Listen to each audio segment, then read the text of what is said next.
In this video, you'll learn how to route both MIDI and audio into Filterverse using Logic Pro. Filterverse can receive both audio and MIDI at the same time, unlocking powerful features such as MIDI note and velocity modulation, retriggering the ADSR, LFO, and random generator, tuning the internal oscillator, and even sample-accurate MIDI CC automation for all parameters.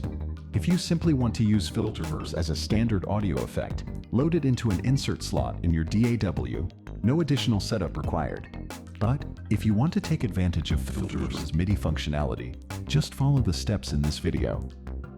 Start by creating a software instrument track.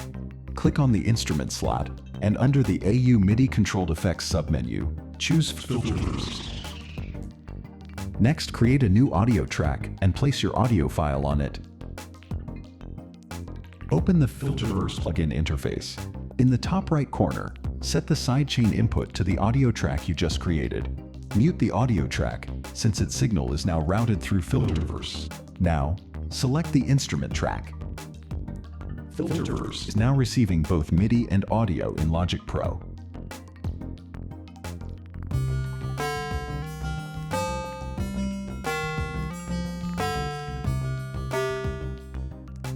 To get notified about new tutorials like this one, as well as sound design demos and walkthroughs, make sure to subscribe to our channel and click the bell icon. You're also invited to join our Discord community. You'll find the link in the description below. Thanks for watching, and enjoy your journey through the expanding Filterverse.